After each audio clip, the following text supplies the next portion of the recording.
বাংলাদেশের গেমিং জগতের আকাশে তখন জোল করছে একটি নাম, আবু তালহা। তার গেমিং উইথ তালহা চ্যানেলটি ছিল লাখ লাখ তরুণের আড্ডাস্থল। শুধু গেম খেলা নয়, তার অদম্য এনার্জি আর মজার কথাবার্তা মানুষকে মুগ্ধ করে রাখত। একসময় তার চ্যানেলে গেলেই দেখা যেত সেই চিরচেনা মজার মজার গেম প্লে, যা দেখে হাজার হাজার দর্শক হেসে কুটিপাটি হতো। গেমের সিরিয়াস মুহূর্তগুলোকেও তিনি নিজের রসবোধ দিয়ে আনন্দদায়ক করে তুলতেন।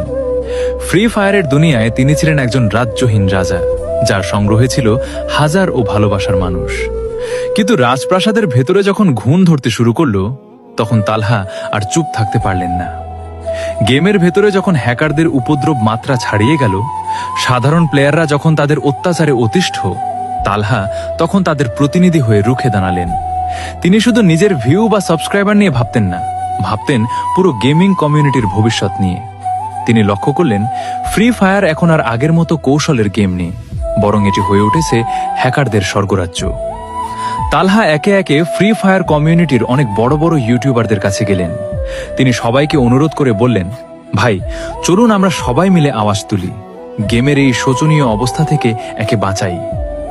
কিন্তু অত্যন্ত দুঃখজনক বিষয় হলো, কেউ তার এই আহ্বানে পাত্তা দিল না। সবাই নিজের আখের গোছাতে ব্যস্ত ছিল। এরপর তালহা সরাসরি গ্যারেনা ফ্রি ফায়ারের মডারেটরদের সাথে যোগাযোগ করে বিষয়টি জানালেন, কিন্তু তারা তার কথার কোনো মূল্যই দিল না। সবাই যখন টাকার পেছনে ছুটছিল, তালহা তখন বেছে নিলেন সম্মানের পথ। যে গেম প্লেয়ারদের মূল্যায়ন করে না এবং যেখানে হ্যাকারদের দাপট থামানো যায় না, সেখানে থাকার কোনো মানে তিনি খুঁজে পেলেন না। কোটি টাকার আইডি এবং জনপ্রিয়তার তুঙ্গে থাকা অবস্থায় তিনি এক সাহসী সিদ্ধান্ত নিলেন। 27 ডিসেম্বর 2025 এক ভিডিওর মাধ্যমে তিনি ঘোষণা দিলেন, তিনি আর ফ্রি ফায়ার খেলবেন না। এটি ছিল পুরো গেমিং কমিউনিটির জন্য একটি বিশাল ধাক্কা।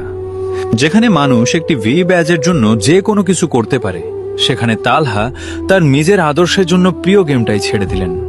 বর্তমানে তালহা আর ফ্রি ফায়ার খেলেন না ঠিকই, কিন্তু তিনি তার দর্শকদের ছেড়ে যাননি। এখন তিনি ওমে টিভি, হরর গেম এবং বিভিন্ন মজার কন্টেন্ট নিয়ে আগের মতোই জনপ্রিয়। তার এই ত্যাগ প্রমাণ করে যে একজন সত্যিকারের লিডার সবসময় অন্যায়ের বিরুদ্ধে কথা বলে, এমনকি যদি তাকে একাও চলতে হয়। তালহা ভাই আজ শুধু একজন গেমার নন, তিনি একটি প্রতিবাদের নাম।